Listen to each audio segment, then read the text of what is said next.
Hello, everyone. Today, we're very fortunate to have Travis Moore, lobbyist up in Tallahassee, where he currently is or has been for the past couple of weeks. But he is a lobbyist for First Service Residential and also the Community Associations Institute, CAI. So today, we're going to talk about a couple of things we've been calling the gorillas in the room. Travis will elaborate on one of those. It's a Surfside, the legislation around Surfside. And then just a bit later, Representative Linda Cheney will speak on insurance plus some other topics.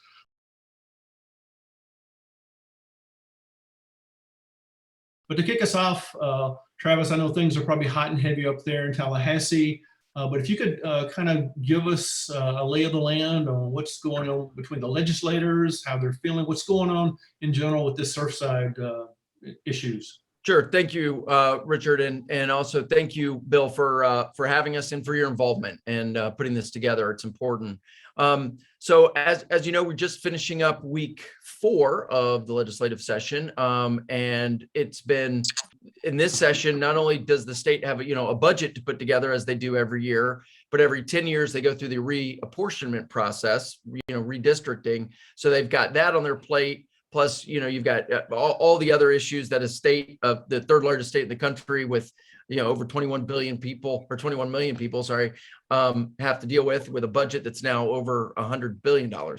So regarding Surfside in particular, certainly as anticipated, once that when the legislature convened and were able to file bills, we saw a whole bunch of bills get filed dealing with reserve studies, various mandates, some great things, some good ideas, some ideas that were less than I think optimal.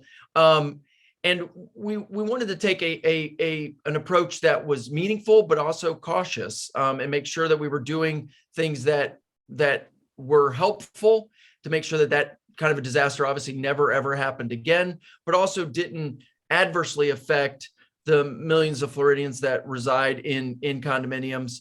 And you don't want to have somebody that's been paying $300 a month, let's say, and the next, and oh, by the way, we passed a bill and effective July 1, you've got to now pay $3,000 a month. That's unrealistic. So the House, I think their approach is even more cautious, and saying we're gonna not go overboard. We're going to be very, very judicious in how we look at this. So their legislation right now is being worked on by the Speaker's office directly. Been meeting with the staff of the Speaker's office, a lot of members, Representative Cheney, Representative Diamond, others here in our area, and they're getting their input in to the Speaker's office, to the leadership, and Chair Perez out of the Miami area, where obviously the disaster occurred, is going to be kind of taking the lead in that legislation. The Senate, and they're going to base it largely on what the Senate has already started. And the Senate has 2 bills that are moving. And this week, one was heard in its second committee, one was heard in its first committee, but it only has one more committee left. They both only have one more committee left, and then they will go to the floor. One is Senate Bill 1702, and it deals with the building inspection process, and it sets up a requirement, whereas when your building reaches 30 years old, if you're near the coast, and the way they've got it right now, and again, all this can change, but right now it's within 3 miles of salt water. You would have to be, when your building reaches 20 years, you would have to do what they're calling a milestone inspection. And so you would need to do it again. And this is also, let me mention that this is for buildings that are greater than 3 floors.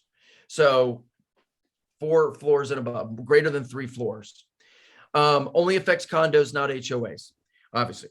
And then after you've done that milestone inspection when your building's 30 or 20 years, depending on your location, then you would have to do it if you're near the coast. If you're in the 20-year group, within 3 miles of the coast, you would have to do a reinspection every 5 years, and not as bold, let's put it that way, as the and invasive and as the milestone inspection, but you'd have to have it re-inspected at 5 years. And then if you're in the 30-year group, every 7 years. That information then would be provided to prospective buyers, obviously to all unit owners. The association would have to send out an executive summary of that, a one-page executive summary that they're given. It's required to be given to them by the architect or the engineer that does the report. And then that gets distributed out. You could also then say on there, if you want the whole report here, it's on our website. We can email it to you electronically, or if you want it in another way, let us know. We'll get you the whole report. But so there's a lot of disclosure out there. Big reason for that is with Surfside in the 12 months prior to June 24th, there were 22 sales and 8 leases. So 30 real estate transactions that occurred in that one building. And, you wonder, well, what did they know about the structure? What maintenance was being done? What maintenance was being, where were the finances to get that done, et cetera, et cetera. So that bill deals with the building side of things. Not a long bill, about 12 pages long. And right now, the effective date would be, the effective date of the law would be July 1, but you would have until 2024 to do that milestone inspection if you were coming up to your 30 years or 20 years. The other bill is Senate Bill 7042, and it deals with all the other association administration things. It impacts, doesn't matter about where, location wise, it impacts 3 floors or above. So it's not greater than 3 floors if it's 3 floors or higher. So there's a little bit of a difference there as of right now. Now, it also includes all the language that I just described of 1702, but then a bunch of other things. It's like 78 pages, and it affects its condos and co-ops. The Senate wants to pass 2 bills. One has everything. One is just the building inspection stuff in case the House, and as the give and take of the process, in case the House doesn't end up passing the big bill with all the other things in it, they will have at least passed the building inspection bill. We'll give them that option too, is kind of the Senate strategy. The other bill deals with reserve studies. So requiring now, reserve studies, making it much more difficult to waive reserves. The threshold to waive reserves would be increased from, just a majority of the unit owners instead of a majority of a quorum. Disclosure, they've got things right now that would go into the estoppel certificate. We've got some concerns. The real estate industry has concerns, CPAs, that maybe that needs to go into the frequently asked questions document, some other things. But all of those types of measures dealing with the finances, the financial side, the association administration side is in that. Again, I don't think the House is going to do they're not going to do any more than that. I think that's a starting point for them, but they could end up doing less. But that's where we are from a Surfside response, and hopefully that helped provide some information. Now, again, Richard, I will say, like I started, we just finished the 4th week, so we're not even halfway through session yet, almost, but not quite. And this is one of those issues that will go down to the very end, March 11th type of thing before we have a final document. Okay. Yeah, excellent. Thank you. And a couple of questions. So if you're a condominium association, you're a member of a board, what would be your recommendation? I know this is in advance of anything, being passed, and we're a little ways away, but this train looks like it's moving very quickly, at least what I'm following as well on both of those bills. But what would be your recommendations to the associations and the condo board members? Well, I would first of all, I determine your location, which you can do a Google Earth kind of thing, just in general, just to get a thought of, am I within 3 miles? Am I, because that's going to make a difference between 30 years and 20 years, et cetera, et cetera. So I'd figure out where you are. I venture to say, knowing your locations, that most of your condominiums are going to fall within 3 miles. Yeah, the other thing I would then say is, are we taller? Are we greater than 3 floors? Because if you've got any that are, more of a garden style, a couple of floors, you're not going to have to worry. You don't need to concern yourself with with the inspection piece.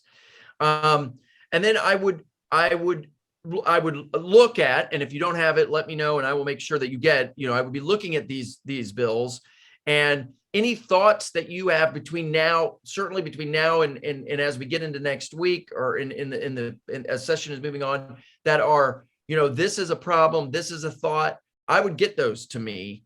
And then that way we can get your members and others pointed the right way. We can speak to people like Representative Cheney, Senator Brandis, others to help if there's some edges that need to be polished and fixed and all of that. And then if you need to start, identifying, okay, if we're going to need to be doing and kind of getting in the queue. Now you're going to have several years to do this, because like I said, it wouldn't start till 2024. It might even go now until 2025, but the way the law is right now, or the bill is, it's 2024. But I would begin to say, all right, engineering firms, architectural firms, and it lists the types of firms. The Association of Engineers, the Florida Society of Engineers has been very, very, very involved with this. Kind of identifying who we could have to do the report, and then just kind of get a ballpark. Here's, if we needed to have this done in 3 years, how much is it going to cost? Is it something that's $10,000 or $50,000? That's something that you need to know. So just so you have in your mind, where you are in that process and what you're going to need to be doing. Okay. Well, one thing you mentioned, and thank you, it is very important. And every time we have our legislative update with yourself, with Representative Cheney and Brandis, others, they always encourage those listening and our citizens to have their voice be heard. And yeah, absolutely. Yeah, thank you for offering, because we'll use you as a conduit, and we'll certainly want to make sure that our voices are heard. Yeah, that's what I'm there for. You guys do a great job of analyzing and then getting me the information, but it's very important, because I don't know. I don't live in I live in a townhome that's 3 floors. I don't have the same issues as you. So to be able to hear, what, this just doesn't make sense. And I can give you examples already of changes that we've made where I've said, that's not how associations work. Like they had saying that to pay for this, it was the responsibility of the board. And I said, that's just not how it works. It's the association, and it has to be handled like a common expense, like anything else. So they had to change that. They wanted to send out the entire report to everybody. That you had to mail it, U.S. mail. And I said, that could be hundreds of pages, to hundreds of residents, unit owners. And, we should be able to get this out to them and have it out and distribute it in other ways. And that's where we even came up with the executive summary kind of thing, so that, it's little things like that make a big difference. Yeah. And I know, I mean, with not just this, but, people are obviously concerned about costs, paying for it, because there's many, many other fresh cost elements, like insurance, elevator modernization, roof replacement. There's so many expenses that are hitting Floridians, and obviously we want to protect the Floridians. That's the right thing to do. But hopefully our legislators, as they draft these laws, in trying to figure out how is this going to be paid for, and the most cost-effective and reasonable and safest method. Right, and you could have been given the message, obviously, that I've been giving to legislators, even before session, we need to find out what happened. We need to do the right kinds of things, but we cannot price people out of their homes or have them associations expend a lot of money on things like mailing that aren't going towards inspections, any kind of safety enhancements. Also, that reminds me, in the bill dealing with waiving of the reserves, one of the concepts that we've provided is to say, on the things like the landscaping, irrigation, things that are not, there's a list, and there's certain things that are not life safety. Maybe you allow those reserves to be waived differently than life safety issues. You can identify the top, 10, life safety type stuff. But don't, maybe not lump everything in to one pot. And so that's something that's being looked at as well, to say, okay, if our maybe we can waive the reserves on something like the irrigation system for the grass, for if as we're working through these things, but something like, because we have the money for that, we can pay for that, we can assess for that, whatever, but something like, the roof, that's a different matter, In about 30 minutes, you have another meeting that you have to attend. So we do have a couple of other questions. Just as you think about this process and all the hands and specifically engineering inspector firms that are going to touch this, how do you see the process, say, with the engineer or the inspectors going from the first phase to the next phase?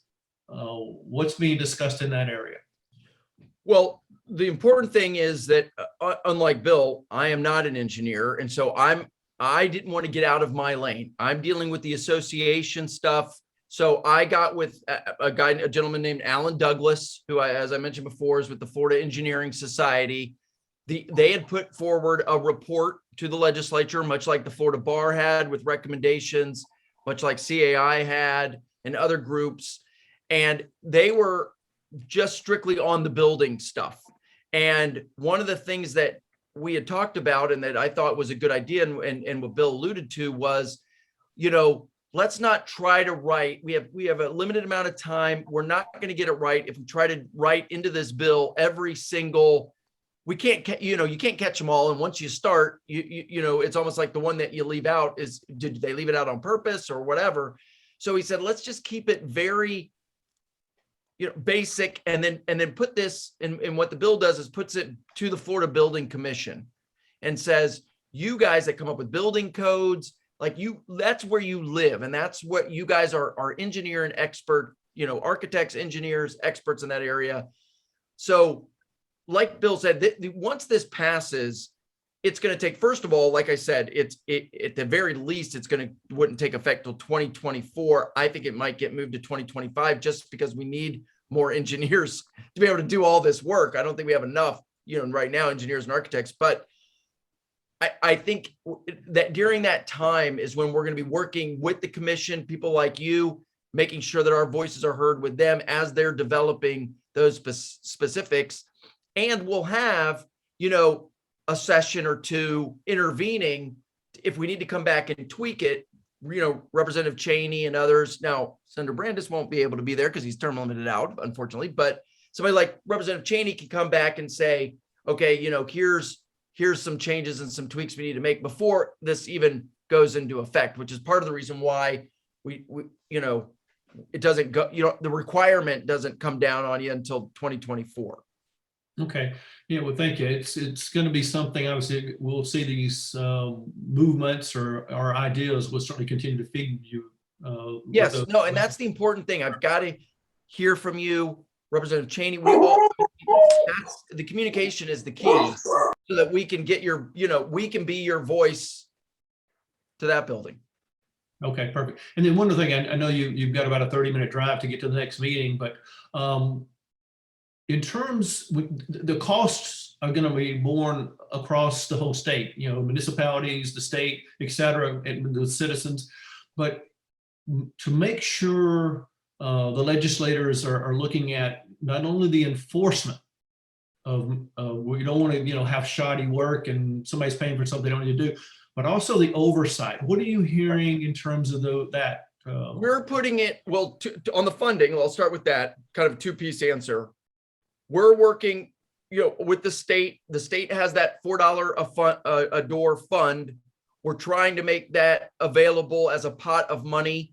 Again, that's part of the reason why we want to have a few years to get this right, but have that as a pot. Also, CAI is working because federally, there's some federal dollars that they're saying that they could provide as well, so that there's some money, again, not for the repairs, but for these inspections to be done. And so we're, as you mentioned, a partnership. The other piece is we're trying, if you look at the bill and some of the changes that we're trying to make to 1702, is to kind of put this also on the local building officials, to say, you guys, you need to be a part of getting those reports, part of enforcing if these are done, because they already have the ability right now to condemn a building, to give a certificate of occupancy, I mean, the new towers that go, that the building official comes and says, okay, you can now move to the next phase, or now you can now move in, et cetera, et cetera. So we're trying to tie it very closely to those local building officials that already by law have the ability to say, I mean, they're the ultimate authority of being able to say, we're condemning this we're red tagging this building and you're not in, kind of thing. Okay. Yeah. And thank you. I suspect that, the eyes of the nation are on Florida because this is a start, and I would expect to see other states. Yeah, no other state has. I mean, on the reserve type stuff, 2 years ago, Hawaii passed a bill that's kind of that we're going to use. We're using some of that language from, but yeah, on the building stuff, we're it. But we also were kind of the first in the condo business. True. We have a lot of them, over Right. 1.5 million of them. Right. Yeah. Well, Travis, thank you so very, very much. Your time, I Of know course. is very valuable. Any comments from Bill or? No, well, let's do that. I mean, we can do this. Let's do this again. I'm available to you. You guys, obviously know how to get a hold of me, but anytime we need to get together. And then, I get with Representative Cheney, and like she said, we run into each other in Tallahassee all the time to be able to figure out, okay, you're covering this, I'm going to cover this. We're going to, make sure we've got everything covered, because there's a lot, and a lot of issues that impact, associations and residents such as you that are happening right now. Okay. Well, thank you. Thank you very much. We appreciate your time.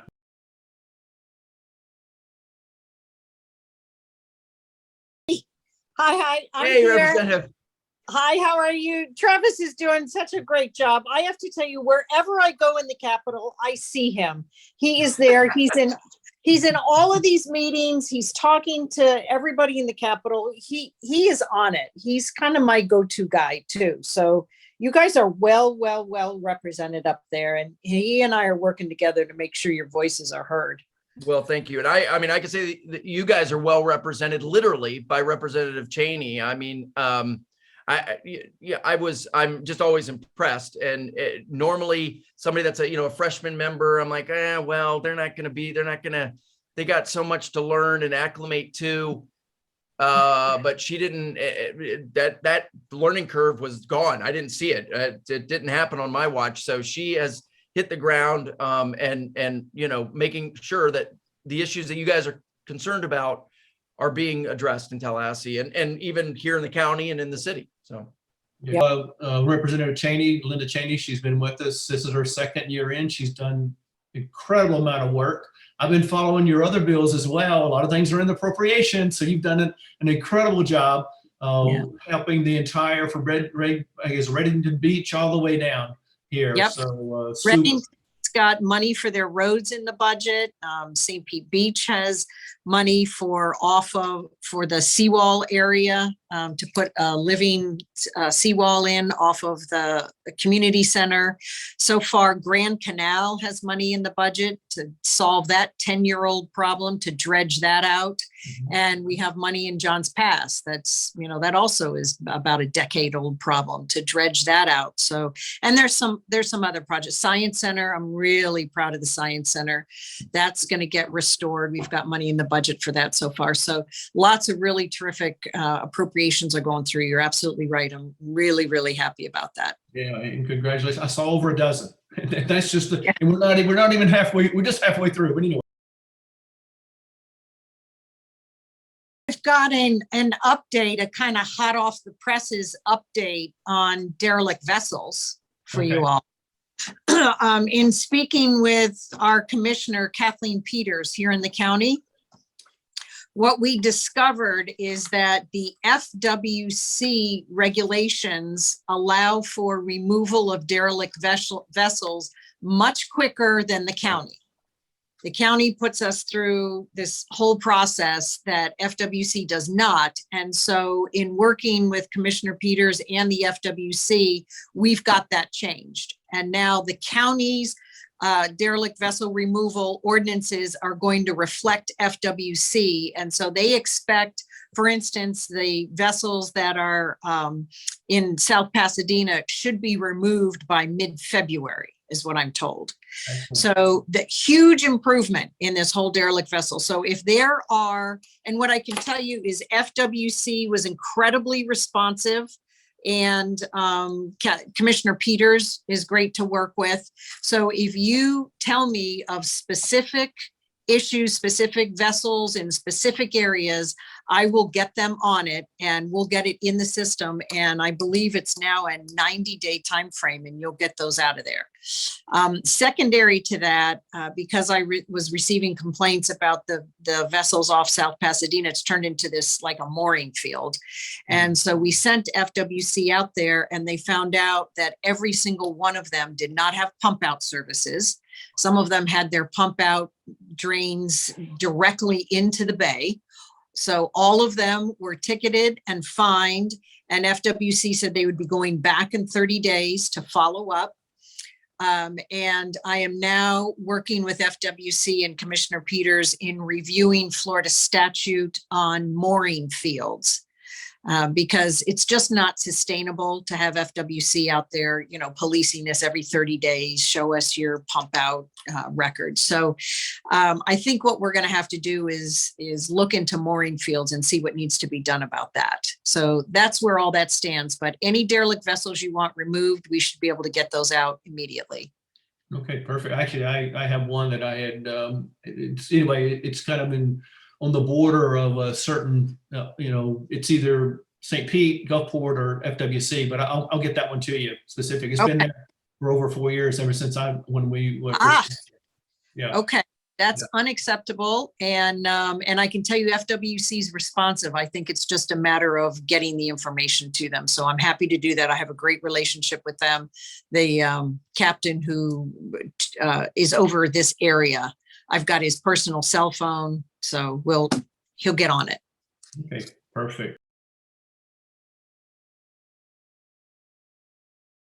We'll focus our attention on Florida, our wonderful insurance crisis. Yeah. And I know that yourself and Senator Brandis, a lot of other people have really been trying to get the legislators to look at this. Some legislation was, passed last year. Things are kind of barely moving in the right direction, but it's going to take time. But what do you see? What's going on in the legislature, the session this year, to further address this? Yep. So there's a bill that's trying to take the property insurance, to the next step on the work that we did last year, and it's still being niggled. So I don't want to address it because I'm not sure where that's landing.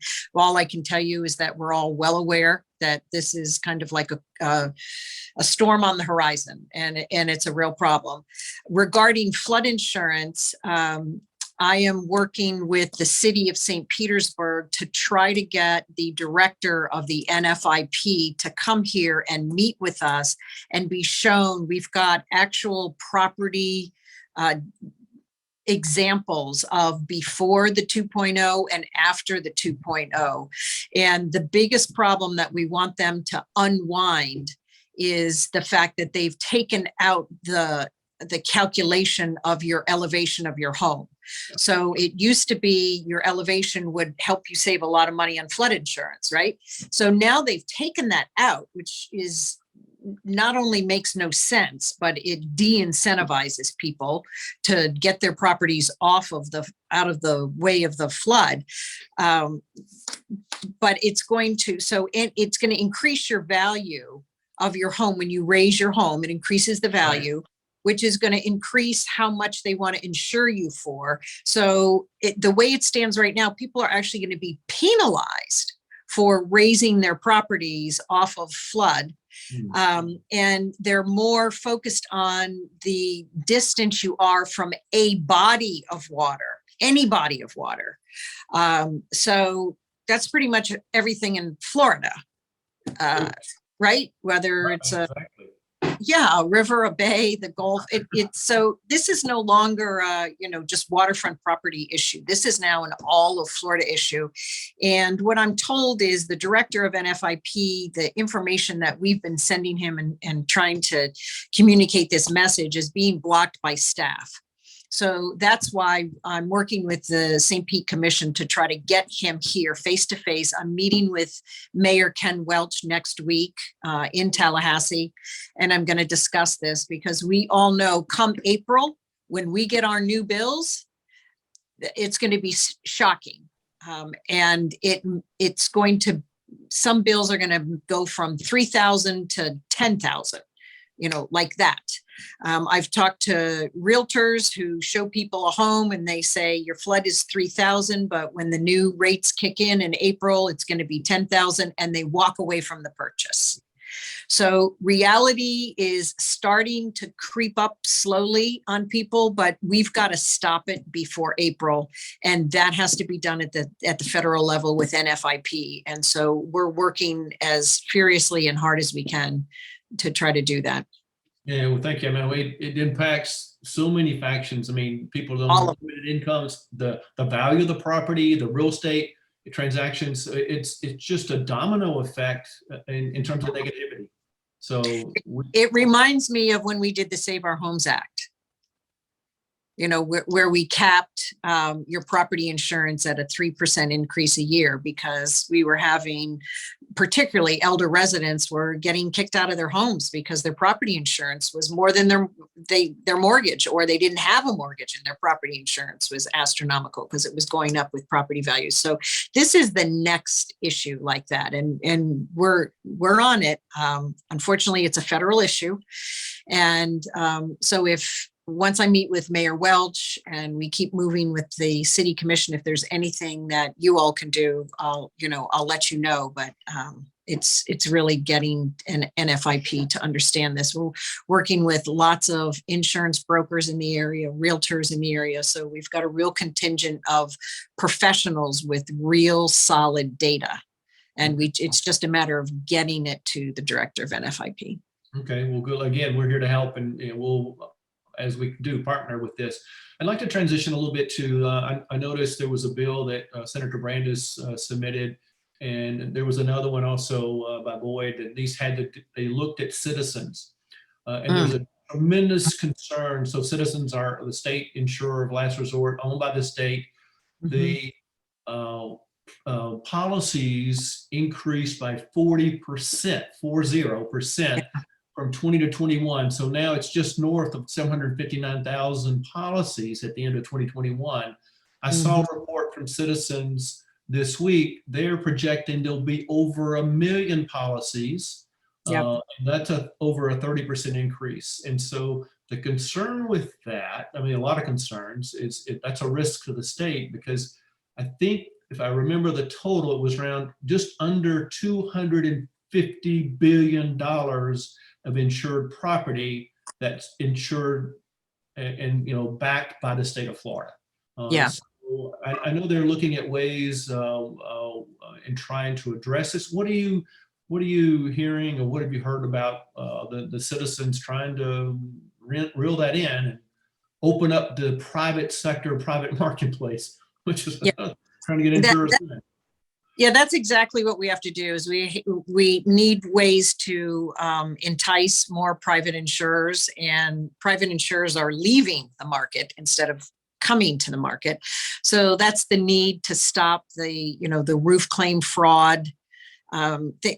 That's reason for us to talk to NFIP about flood insurance. I mean, all of this insurance, all these insurance issues are coming to a head and are, going to collapse our state system. And so that's what Senator Brandis has been working on diligently, addressing what's in front of us with citizens and how do we bring in new insurance companies. And those are just ongoing conversations right now.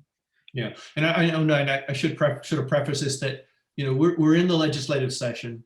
It ends in the 11th of March. So everything a lot of what we're talking about is proposed legislation.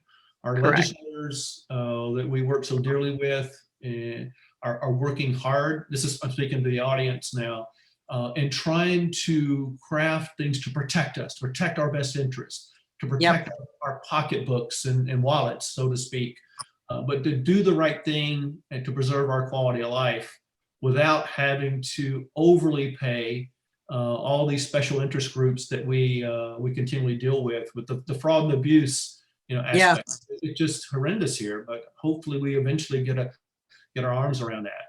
Well, what I can tell you is everyone in the legislature is aware of it. Everybody knows it's a problem that we have to solve, and we are working on it. And it is a very fluid, dynamic process. And I know that your dog there agrees. So I'm pleased with you. Well, there's 3 of them. I think the dolphins are probably coming through for their afternoon feeding, so that's not allowed according to my dogs. Well, anything else you'd like to share with us? What's going on legislate yourself? What's going on? I know you're busy. It is a really busy session, and a lot of focus is on the redistricting, Okay. and that's taken a lot of energy, a lot of oxygen out of the air, and then the budget. And I can tell you that the governor is wanting to move forward with protecting our freedoms in every way, from the classroom to elections, to just in every aspect of our life. He's got a strong focus on that. He's got a real strong, and when I say the governor, it filters into the legislature also, and we are mostly in agreement with him. He's focused on improving our education system, and that's going to be by bringing more money into our teachers and into the classroom and school choice. And so we're working on that, working on making sure our first responders, that we have enough of them, that they're paid well, that they're trained well, that they have all the resources they need. So that sort of thing is being promoted not only in bills but in the budget. Just about everything that you've heard in the news of the focus of the legislature and the governor, I would say is accurate and is ongoing. And there's a lot of space between the lip and the cup. So stay tuned. We will. Yeah. We thank you so very, very much for everything that you do, your time. You're always responsive and right away. So we thank you, and we continue. We'll just work with you, and we look forward to our future interactions. Good. The best thing that you can do for me is help me help you, and keep these lines of communication open like you do. And Travis is a terrific partner in that. So my door is always open. I want to hear from you.